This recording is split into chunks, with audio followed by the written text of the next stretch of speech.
The Art of the Pivot is brought to you by Signavio. Hi, Mark Jeffries here. You know, one of the remarkable benefits of this most unusual year has been the stories of some impressive strategic partnerships and alliances between companies and industries. And today, we get to explore an exciting new alliance, this time between Signavio and FortressIQ, with the aim of creating an unmatched end-to-end business transformation solution. To explain all and to reveal the strategy and the plan, I'm excited to welcome Signavio CEO Gero and FortressIQ CEO Pankaj Chowdhry. Gentlemen, welcome to both of you. Thanks for having us, Mark. So before we get started, could you just do us a favor, share with us a few essential details about you and your organization? Pankaj, I'll start with you. Thanks. FortressIQ is a startup based out here in San Francisco. We're trying to help organizations to accelerate their transformation initiatives. About 3 years old and funded by Microsoft, Lightspeed, and Boltstart. Very nice and welcome. And of course, you are CEO, so this is in many ways your baby, I'm guessing. It is. I'm the founder and CEO, and trying to make some magic over here. Fantastic. And I hear that magic is happening. Gero, same question to you. Tell us a bit more about yourself and, of course, Signavio. Yeah, great to be here. Gero, I'm one of the founders and CEO of Signavio. We're a software company headquartered out of Berlin, Germany, but present around the world. And we help mid-sized and large companies understand, improve, and transform all of their business processes. All right, so let's dig into what you have done, the partnership that you're proposing. So give me kind of a headline view. What will this partnership help your customers to achieve? What have you identified are the needs and the pain points of those customers that this solution is going to revolutionize? Pankaj, I'll throw it to you first. Well, one of the things that we heard from customers as they kind of try to accelerate their transformation journeys is that we're having a real problem understanding their current state of, kind of how are we doing it today so that we can then work on improving it for tomorrow. And collecting the data, accurate data about how work is done was a really challenging endeavor. And so what we're doing is leveraging kind of cutting edge AI, computer vision, and trying to really replicate how a consultant that you might hire to come in and help you map out your business processes. We're trying to take that entire thing and move it from a very human-driven and kind of hypothesis-driven endeavor into something that's very tech-driven. So the idea that we can take computer vision, observe how people are working, and then translate that into your current state documentation. It sounds very powerful if, of course, it's done right, but you can't do it alone. So, Gero, I throw it to you. When you look at this joint venture, this alliance, what do you see as the benefit for the customers? Yeah, I mean, we both share the vision that we want to give visibility, give people insight in what to do better, right? But we come from slightly different angles. So Signavio traditionally has been very strong at bringing people and what they know together to collaborate on what they feel should be improved and could be improved and should work differently in the future. A couple of years ago, we've started our path also to use data-driven approaches to understanding what's going on.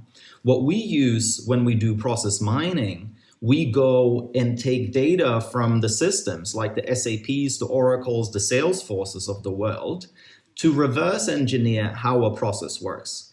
This is wonderful and gives you a ton of insights, but what sometimes happens is that you have these two things happening in a system, right? There's a document arriving, for instance, and then only 6 hours later, the next step is being executed. But the data doesn't reveal what is happening in these 6 hours. Is it touched? What do the agents do, right? What do they spend their time on?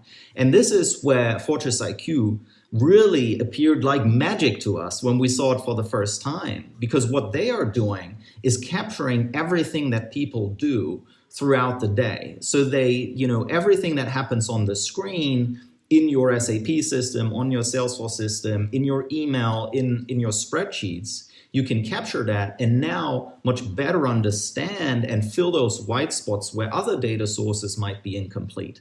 And by throwing these together, we basically allow process understanding, process discovery without any blind spots, because you can observe everything, both from the back end of the system logs, but also the front end of what people do, stitch them together, and through that combination, derive insights that you wouldn't have before.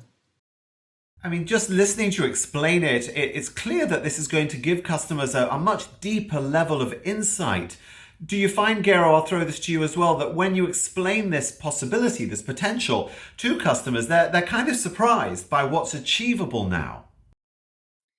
And it's very hard to imagine how that even works, right? Imagine you have a camera set on you or what you do on your screen, and it can auto-detect what you're doing, right? And it can auto-detect the different ways of how you're pursuing something, and it can suggest what a better way or what the best way is to do it, right? So there's a lot of magic happening where you would assume there's an intelligent human having the perfect domain knowledge, understanding everything that is going on, being able to match that to past experience and say, in a different company it worked better or in that way.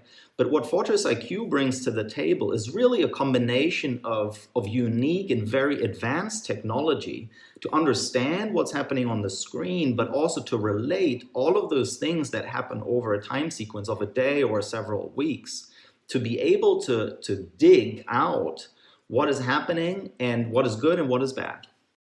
Pankaj, Gero calls it magic. It's obviously outstanding technology.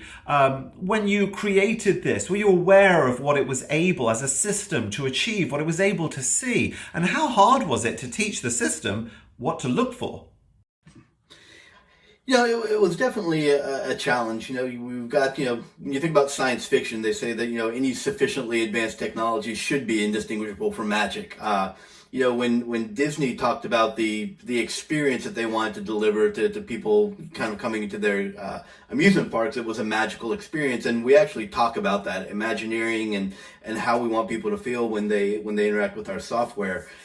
Taking a look at kind of the root of the problem of people don't understand their processes because it's so hard to acquire data about an end-to-end process. As Gero was pointing out, getting a log file is a great way to see what's happening in an individual system. But we know that people and the journey, if you think of it that way, occurs across multiple systems, across multiple users, and across multiple companies. And so how do you acquire that data at scale? Previously we would have had to have integrated all of these different systems to get that one log file to rule them all. And that in and of itself is a multi-million-dollar project. And quite frankly, it's mostly out of date by the time you complete it because you've upgraded all of your systems. So one of those key insights was the idea of, instead of following the data, let's follow the human. And let's try and replicate the way that humans do this. And so, there's different areas of AI that we had to leverage, but one is imitation learning, of trying to really learn how to learn. And that was kind of one of the really unique things that we did. When we take a look at the computer vision side of it, really trying to figure out how to generalize to any piece of software was an interesting problem, because we couldn't train it on just Salesforce or SAP, because number one, those systems are constantly being upgraded and changing.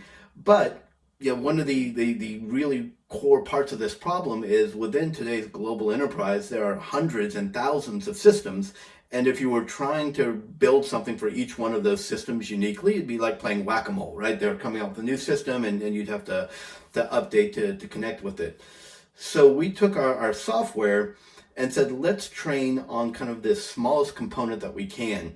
So the individual controls, so we understand buttons and list boxes and tabs. We literally train on 1 million different types of buttons so that we can understand what a button is. And we are able to break it down into that small level so we can understand any type of software. Basically, if a human can see it, our software should be able to understand it on a computer screen. That's pretty impressive. Before I go back to Gero, I have to ask you a quick follow-up. I mean, this is a system that watches, observes, and captures everything the human does. Have you ever had privacy concerns? Has anyone gone, oh gosh, we can't do that within the business? Or have they seen the value? So, we have customers that, we've had for over, a year now that saw the value and saw the way that they could put controls in to make sure that security and privacy were being addressed. But we kind of went one step further.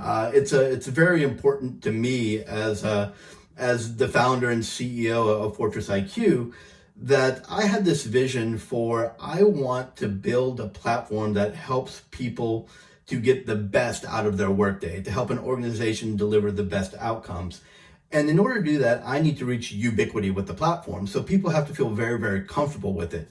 So one of the things that we did is released what we call our privacy enhanced gateway. And it comes back to kind of our core values that if you build a system that has the ability to be misused, you need to build the compensating controls in order so that it's used correctly. And so we released this product. We released it as part of the platform. We're not charging extra for it.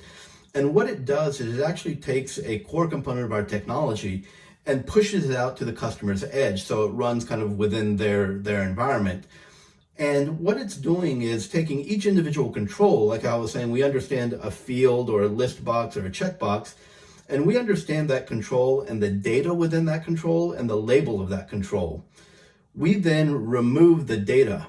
So we only get blank fields that actually come across. So we're able to really dynamically redact all this information in order to ensure that privacy. And quite frankly, at a level I think better than a human could do that was standing over your shoulder, right? If you hired a consultant, they're going to see everything. We can do it better. Fantastic. This is amazing technology, Gero, and I'm fascinated to know how this happened, this union, this alliance. How did you guys get together? Because there are so many complementary elements. Yeah. I think we came together the best way you can come together. We met at joint customers, right? Where we had, our software in play and FortressIQ technology was being used, and then the customer sees the synergy in how these different technologies should be connected, right?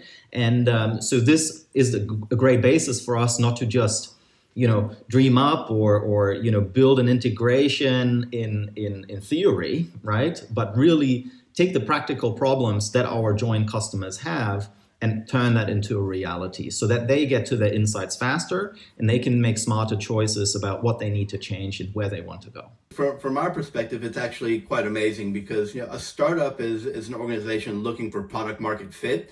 And here we have customers saying, hey guys, build this, work with this company over here and we're going to get a lot of value from it. It's something you literally can't wish up. It's magic when it happens, lightning striking. That really is perfect. You go, sure, we can do that.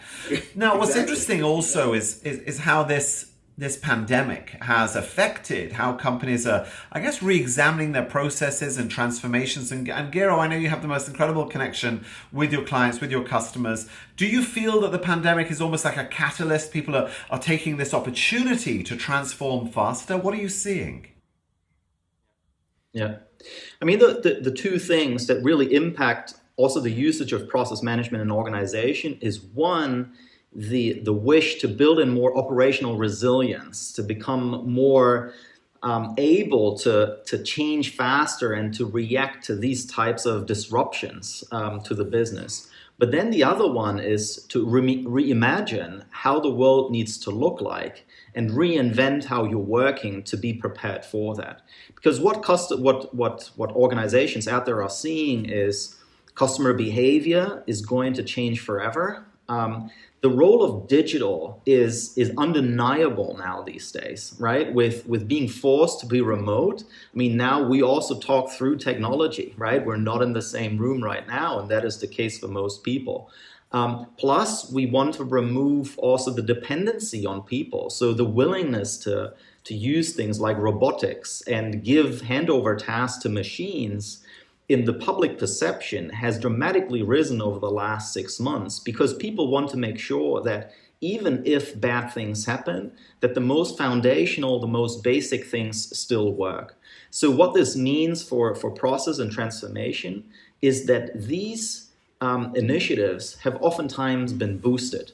Yes, there was a lot of cost cut and everything throughout the business, but the one thing that was typically not touched or even accelerated was digital transformation and automation projects in companies. Without a doubt. And Pankaj, I'm going to ask you a follow-on question to Gero's comments there, but I want to praise it by saying that I was obviously researching you, and I looked at your LinkedIn, and I did laugh because it says that one of your roles is to prevent Skynet from happening. In other words, you know the power of AI, but you want to harness it so the bots don't take over. So crazy question, but what role should humans now be playing in a process that is so clearly moving towards pure automation, that in some way has to, and in other ways, of course, it makes perfect business, commercial, and financial sense. So what role should humans be playing? I think it at its core is that humans should be doing what humans are best at, and AI or technology should be doing what technology is best at. If you think about 15 years ago when Excel came out and they said that Excel is going to put accountants out of work, there are more accountants now than there ever were. It became a tool for them to do more advanced planning and to do more scenarios and to give better options. I kind of look at that the same way. If you think about a call center, right? We know that people are unhappy calling into call centers. They have a bad experience with that. We also know that operators are sometimes measured, compensated on their average handling time. How quickly can they get someone off a phone so that they can handle more calls? If you could move some of those inquiries to a AI-based system to solve those problems, you could then say, you know what? If I move 1/3 of my calls to a AI system, does that mean I should lay off or remove 1/3 of my workforce, or should I actually increase the time that I spend with customers by 1/3 and solve their problems and actually deliver a better experience? If you were to ask me a couple of years ago, I'd actually would have said, you know what? Every company is a technology company. Just give it time, right? The banks are going to be technology companies. Telcos are going to be technology companies. I actually changed that with the current pandemic. Every company is a user experience company. They have to deliver the best user experience, and they have to leverage technology to do that. If you take the iPhone and the Android, right? They're both phones. One commands many more times number of profit in the ecosystem because they deliver a great user experience. So yes, there will be companies that try and leverage technology to just, improve the bottom line. If you leverage technology to actually improve the user experience, you're going to grow your top line, and that's going to be a much better outcome. And I think the innovative and forward-thinking companies are going to say, how can I leverage this technology to deliver better for my customers, and know that that's going to translate into shareholder returns. Very wise words. Gero, I saw you nodding there. Do you want to add anything to that answer? I mean, that's a topic that is very dear to my heart, right? We talk about customer excellence a lot, right? That customer experience is front and center and is defining the winners from the losers, those companies that fall behind. But it needs to be coupled with the right operations behind it, right? Because it's not just about a motivated employee to bring forward a great experience, but you need to do that repeatedly, right? And you need to do that with speed. So you need to have all of the operational and technological underpinnings below that. So becoming a digital business doesn't mean you're great at using technology. Becoming a digital business means reinventing yourselves through the eyes of the customer. Absolutely. Now, our time is almost up. So very briefly, I'm going to ask each of you what next from this joint solution and from both of your organizations independently. So Pankaj, I'll start with you. What's next? What can customers and clients look forward to? Well, they can look forward to a more easy to use and deeper understanding of their existing workforce, right? If you think about your processes being your DNA, if you can understand your DNA, you can figure out how to fix systemic problems, you can figure out how to build for the future, and that's the basis that we're trying to build. Fantastic, thank you. Gero, you get the last word. What's next? I mean, obviously, we're just scratching the surface with, the number of customers that we can help, the number of scenarios that we can help with. So, for us, it's going to be very exciting to replicate the success we already had together and bring that to many, many organizations. But I think what this partnership also shows is that the different notions of process come together in organizations. And that's obviously one of our ambitions, to provide that platform that brings together these different insights, these different data sources, so that people can really make the smartest decisions and continuously transform their company to become an even better company for their customers. All right, the journey is ongoing and we are all on it. Gero Decker, Pankaj Chowdhry, thank you both very much indeed. The Art of the Pivot is brought to you by Signavio.